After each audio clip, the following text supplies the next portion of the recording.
what I'd like to talk a little bit about today is the research that I've been doing on the media and the stock market over the last 10 to 15 years.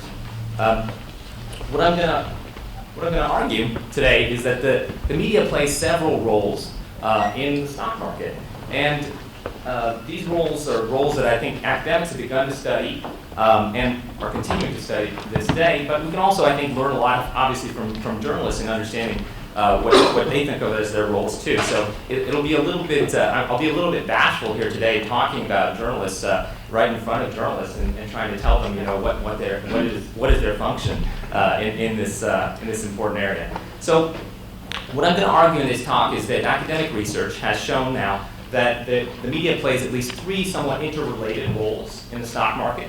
The first of these roles is that the media attracts attention to important current events. Okay? Now this role is kind of a prerequisite for the other two roles that I'm going to talk about. The second of the two roles, I think, is the media conveys information. Obviously, we can't be everywhere at once, and so we learn a lot about the world around us from the media. And in the case of the stock market, the information that's conveyed can serve the purpose of telling us about the macroeconomy, about industries, about firms, about politics, laws, and regulations. The last of these roles is, I think, probably the most controversial of the roles, but I think there's plenty of evidence for this now, that the media plays a role in influencing people's beliefs about current events. How does it do this? It does it by providing compelling interpretations of these events. Okay. So the first role, again, is the one I said is the prerequisite for the other two. So let me focus on attention first. So we know that thousands of events occur around the world every day in financial markets. And investors can obviously, as human beings, only notice and recall a small subset of these events. We all have finite attention. We have imperfect memories. What does the media do? Well, the media then focuses our attention by selecting certain news that's important among this thousands of events and promoting that news. In doing so, the media also aids our memory by exploiting various cognitive heuristics that people have, investors in particular have. One of these heuristics is that investors have a tendency to attend to salient stimuli that stand out against the background. Another of these is that investors can only recall certain events, and to make events easy to recall, the media makes these events available in memory. So these are ideas from Kahneman and Tversky's heuristics and biases work, right? Now, what journalists do in specific, I'm going to argue, is they try to find or perhaps even construct dramatic stories out of the important current events. They make narratives that are interesting and compelling to people, that capture their attention and aid their memory. So a concrete example, I think, is helpful in this regard. So here's a headline from August of 2011. The headline is about the United States government being downgraded by the credit agency Standard & Poor's. The headline says, S&P strips U.S. of top credit rating. And obviously one salient aspect of the headline is it's huge, right? It spans the entire top of the front page. Another interesting aspect of the headline is it's bright, actually. In fact, you have a number of different colors here. You've got red in particular showing the fact that the market fell $843 billion over the prior week. Calling attention to the headline. The media is also using evocative language here to capture people's attention. It's using language like S&P strips the U.S. of their top credit rating. It's talking about how, as the financial world churns, traders squirm. These words are obviously quite evocative and give us an emotional sense of what's going on. The other thing going on here is the media is telling a story. And the story here is about the wild ride that investors are on and about the last-minute standoff between the U.S. government and the credit rating agency in this case. There's also a dramatic sense to this event, and the drama is aided by the words that are chosen here. One word that comes up here is unprecedented. So this has never happened before, so we should really pay attention to this. It's very important stuff, right? And indeed, it could very well be. But the media is playing a very important role here in calling our attention to this event. So why is attention so important? Attention is important because it has a tendency to promote overreaction. So Daniel Kahneman once said, "Nothing is as important as you think it is while you're thinking about it." So this is one of these truisms, right? So while you're thinking about this right now, you might be overreacting to it. So naturally, if our attention is drawn to the stock market, we'll have a tendency to overreact to certain events that our attention is being called to. So what I asked in my first study on the media is I asked, well, do investors overreact to these types of stories that are drawing their attention to the stock market. Okay. So in my first study, I wanted to look at a newspaper column that was clearly capturing a lot of people's attention. So I went to a periodical, the Wall Street Journal, that was incredibly widely read at the time and still remains so today. We have people here from the journal here today. And I looked at a particular column in the journal called the Abreast of the Market column. The Abreast of the Market column is all about what happened in the stock market on the prior day, or at least it was when it was a daily column at the time when I was writing this. So what happens in the column is that journalists write about why it is that the stock market did what it did yesterday. So they tell you if the stock market went down, they tell you why it went down. If it went up, they tell you why it went up. And their explanations can range quite widely. They could be about, say, Federal Reserve policy, or about the housing market, about a recent oil supply shock, about exchange rate movements, about technological progress, or perhaps about war. All of these events have the potential, obviously, to move the stock market.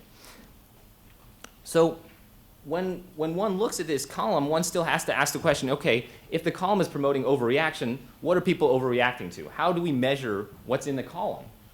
So I needed to come up with a measure of what the content of this particular column was. So the measure I started with is I said, okay, journalists could infuse this column with their own interpretation of events by writing about the market with certain positive words or certain negative words. Then I needed to have a notion of what a positive or a negative word is. And so for that, I looked at the Harvard Psychosocial Dictionary. I was studying at Harvard at the time, and it turns out psychologists at Harvard have been working on this problem for many years, trying to figure out which words were perceived by people to be universally positive or negative words. For example, they came up with words like fear, worry, disappoint, collapse, flaw, and ruin. And these words they determined to be negative words by asking a number of subjects, and these subjects had a fairly consensus view that these were negative words. So what I did is I simply started counting the numbers of these words that appeared in each of the daily Abreast of the Market columns. And I looked at the relative frequency of the negative words in the column divided by the total words in the column. And that was a measure I determined of the negativity of the column. And clearly this negativity measure could be related to the objective events in the market, right? The negativity would presumably be higher if the market fell on the previous day. I also measured positive words and looked at the positivity of the column as well. But what I found was when I looked at positive words and negative words, it turned out that the negative words were the ones that were most closely related with the performance of the market, at least on the day of the column. So stock market drops in particular were correlated with the appearance of many negative words. Positive words seemed to have less of a relationship with the market. But looking at this relationship from the perspective of, well, the column was written and it had lots of negative words and the market fell, it wasn't really clear to me whether the events in the market were causing the column to be negative or whether the column being negative was causing the market to be negative. So the causality was quite unclear from this sort of contemporaneous association. So what I tried to look at next was whether the market seemed to be responding appropriately to whatever events were causing these words. So here's a concrete example of this method. Here's a column that I've selected from February of 2009, which you may recall was a rather dark time for the market. It's near the bottom of the most recent bear market in 2009. One might even call it a financial crisis. So what the article said is, the headline was, "Market's hope balloon loses air. Tepid upturns haven't stopped the slide." Financial markets are supposedly driven by two competing forces, fear and greed. Fear just made another grab for the steering wheel. Disappointment with the government's planned credit market bailout and concerns that the $787 billion stimulus plan won't jolt the economy fast enough snuffed out the budding stock market rally. Now investors are worried that stocks could fall back to their November lows and possibly even farther. So what I've done here is I've underlined all the words in the Harvard Psychosocial Dictionary that are negative words. And you can see out of the 82 words here on this screen, 9 of these words are negative, giving me an 11% measure of the negativity of the column on that day, at least for this excerpt from the column. This 11% rating would be much higher than the typical negativity rating for a column from the Abreast of the Market over the 20-year period or so that I looked at this. So what I found was on days like this, February 17, 2009, the market indeed fell. But what was interesting was to ask the question, okay, what happens afterwards? what happens if you control for what happened in the market objectively in terms of returns, and you look at whether or not the negativity in the column, controlling for what happened in the market, whether the negativity actually predicts future events in the market. So is there some continued response to this negativity?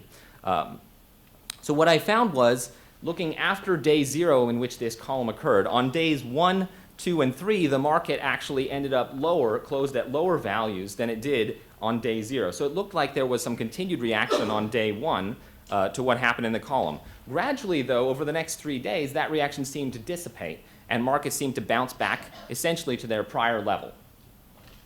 So by day 4, it looked like people had sort of recovered their moods in some sense, and the market had gotten back to its original value, which was, of course, lower than before day 0, but not lower than at the close of day 0. So the magnitude of this effect is about 7 basis points per standard deviation change in negative words. And now 7 basis points is 0.07%. Doesn't sound like a lot at first, but remember that this is actually higher than the average daily return on the stock market. So it's the difference between having a typically, on average, positive return or an on average negative return. And indeed, you can think about plus or minus 2 standard deviation swings, and you're talking about maybe 25 to 30 basis points, maybe a level that could be even a tradable strategy for a hedge fund at a high frequency, given the high liquidity in the overall stock market. So the other thing to emphasize about this is that the returns come rather quickly here. Within the span of about 3 days, the market has fully rebounded to its initial level. So it looks like there's some kind of continued overreaction to what's going on, to the negative words in this column. So what's the interpretation here? Well, one natural interpretation is the first one that I had, actually. The first interpretation I had was, well, the journalists are very good at picking up on investors' moods. So they pick up on times when investors are feeling really down about the market, and that kind of mood tends to persist on into the future, at least for the next few days. So it's not necessarily a causal interpretation that journalists are driving people to feel negatively. It's that journalists are good at measuring moods. And these moods, in turn, are what's affecting the markets. So that's one possibility, and that was my leading belief at the time. Subsequent research has, however, shown there to be another thing that's going on. Subsequent research has shown that journalists have powerful techniques to actually influence people's beliefs. So how do they do this? Well, look at the last column I talked to you about. Remember that hope balloon that was losing air, right? That's very evocative imagery. And indeed, you might remember that for quite some time, maybe at least a few days after you read the column, right?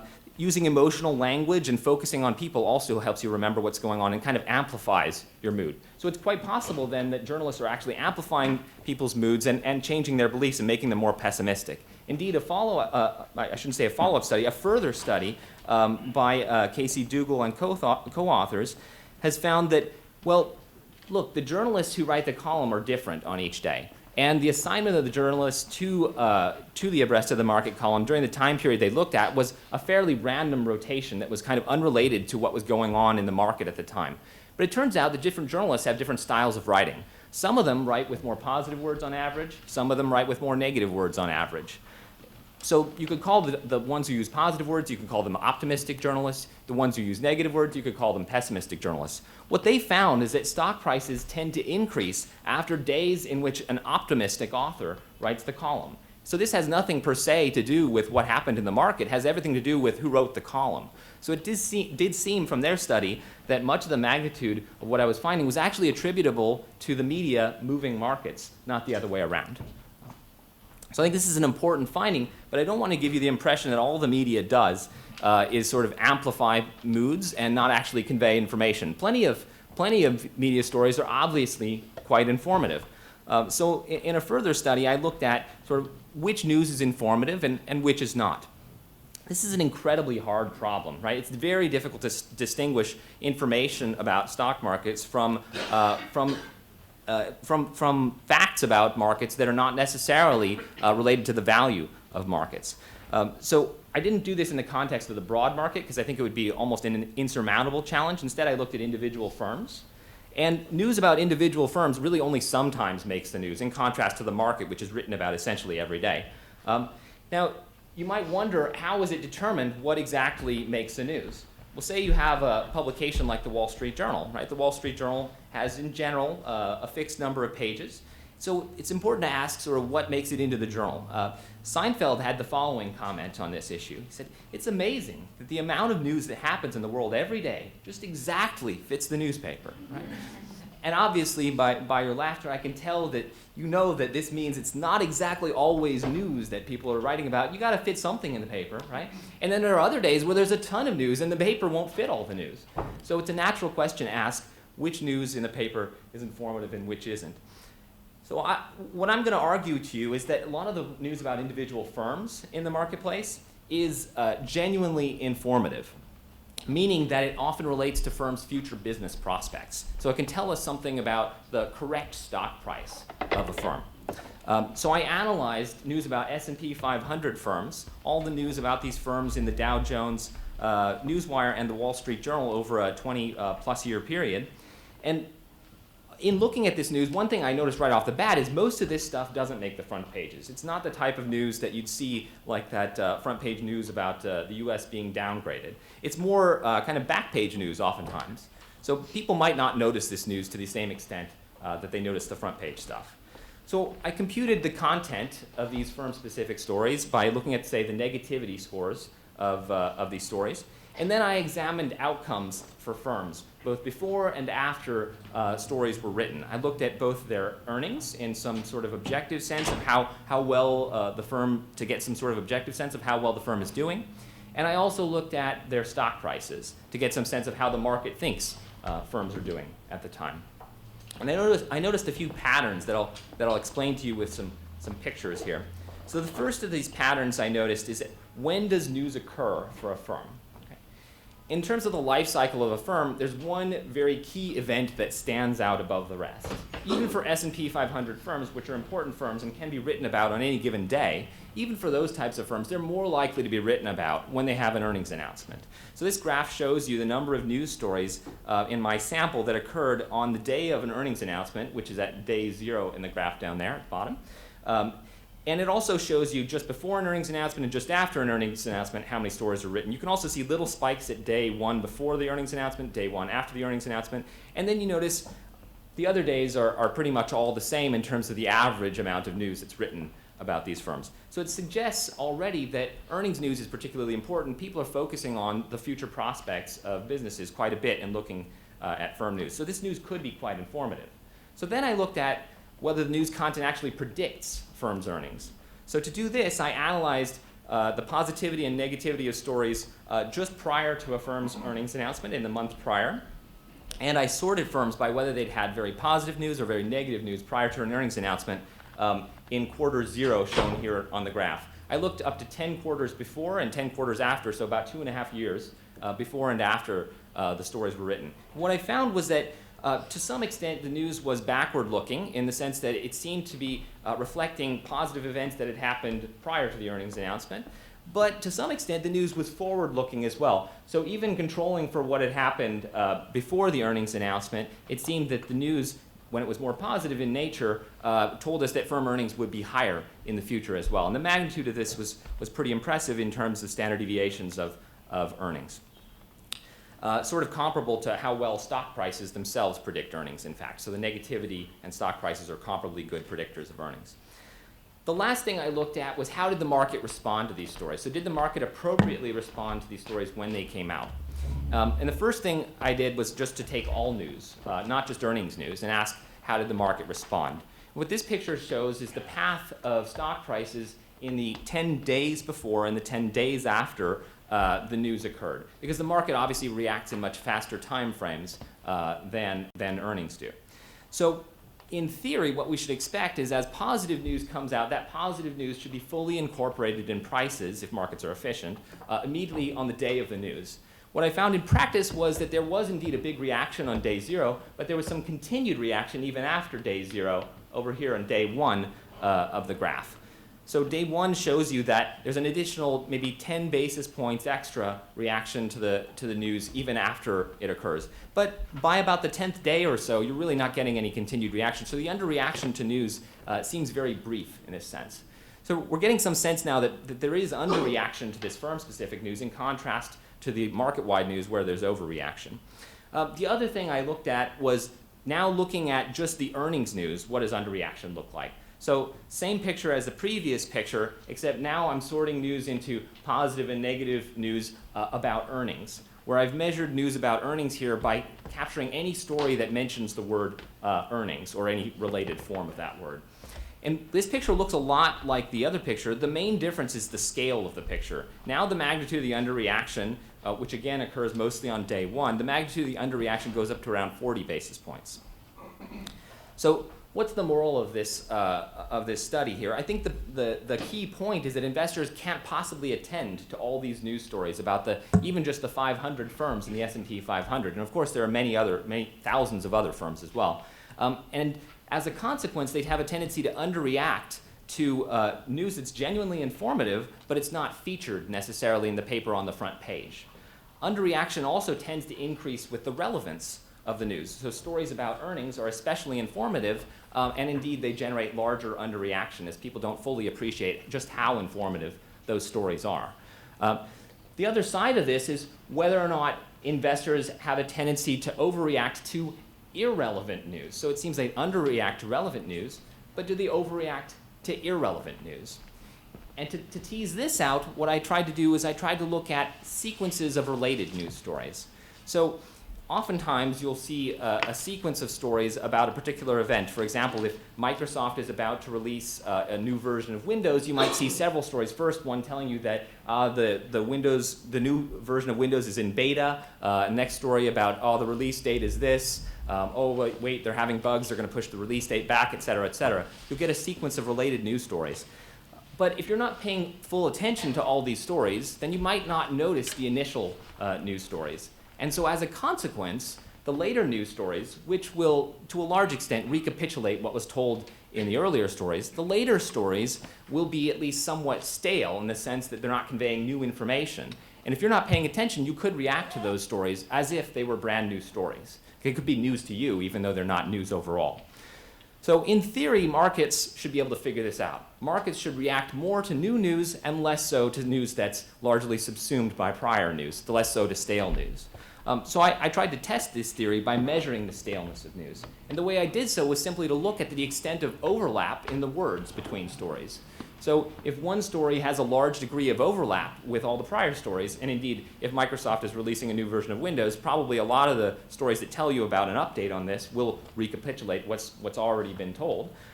So those stories will be stale in the sense they'll have a high degree of overlap. Maybe 90 words, let's say, out of the words in the story, let's say there are 150 in the story, would overlap with a prior story. I'd measure that staleness of the news story to be then 60%, 90 over 150. So rather than show you the general result on this, I want to tell you about a really fun example of this effect. The example of this effect is related to what happened to United Airlines stock in 2002, and in 2008, I should say. In 2002, United filed for bankruptcy, as airlines will sometimes do. Two published studies of the market reactions to this event document that United's bankruptcy resulted in a stock price drop of almost 100%, not too unusual for a bankruptcy to wipe out the stock completely. And so when this story came out, it was fresh news, it was new news, and the market indeed responded to it as if it were fresh news. Now, the firm eventually exited bankruptcy in 2006, and it was doing seemingly all right, at least in 2008. By that time, in September of 2008, its market capitalization, it had been relisted, and its market capitalization was $1.6 billion at that time. What happened in September of 2008? Well, at this time, Google News posted a 6-year-old Chicago Tribune story about United's 2002 bankruptcy. And you might say, well, who cares, right? It's a 2002 bankruptcy. What does it matter that Google posted this story? Well, it seemed to matter, at least in terms of markets. The story was not clearly dated, I should mention. And what markets did when the story came out is they the stock market in United stock fell precipitously by 76% within minutes of the story occurring. This is a graph of the price within that day. Now, trading was subsequently halted. United released a story telling us this is false. We're not in bankruptcy. That's 6 years old. That's old news. Don't react to this. It's ridiculous. And so the market did indeed rebound on the day. It actually stayed down, though, 11% on the day, which is quite a move in United stock on any given day. It took another couple of weeks for the market to sort of get back to its initial state. This example conveys the general lesson from stale news. Stock prices actually do react somewhat less to stale stories than to news stories. You saw there was a 100% reaction to the new bankruptcy story, only 76% reaction to the stale story. That's qualitatively true for other stale stories as well. Stale stories are indeed less informative, so the market should react less to these stories. So that part is seemingly possibly efficient. However, there's a general pattern of overreaction to stale stories. The market really shouldn't be reacting even as much as it is to stale stories. In the case of the United story, I would argue the correct reaction would have been a 0% reaction to that story, because it was essentially completely stale, just a reprint of what was already shown. So the general pattern is that price reactions to stale stories tend to reverse this overreaction pattern.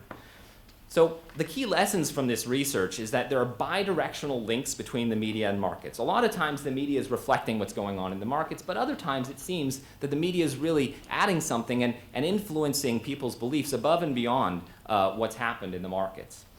So we also learn from this, I think, that market prices reflect both news and noise, right? In the case of the United example, market prices clearly responded to the news, but then later they also responded to what I would argue is essentially noise. So another pattern emerges when we think about how informative is news. The news that's relatively less informative tends to receive overreaction in markets.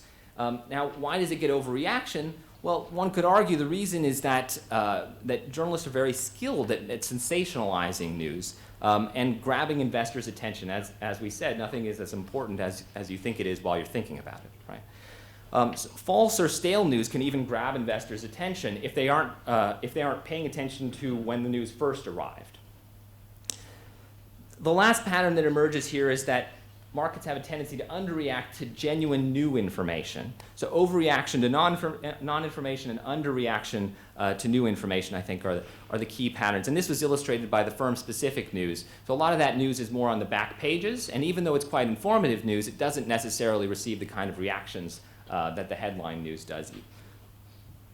So in closing, I'd like to say one last thing, which is that this is an ongoing area. These are conclusions, I think, that are reasonable for what's been for the state of the media and the markets in the past. But the media and markets are constantly evolving, and news in particular has really evolved over the last 20 plus years. What this graph shows you is in logarithmic scale the size of the Dow Jones News Archive over the last 20 plus years, and actually 30 plus years, excuse me. And in the 1980s, the Dow Jones Archive really didn't grow in terms of size. There wasn't a lot more news content at that time than there had been. In the 90s, we really saw an explosion of the size and the amount of news and really the scope of news. And even smaller firms that didn't used to be covered are now covered in the news. So I would say that these findings are really ongoing work, and I think it's going to be fascinating to see how technology and other things alter these conclusions as we move on. Thanks a lot.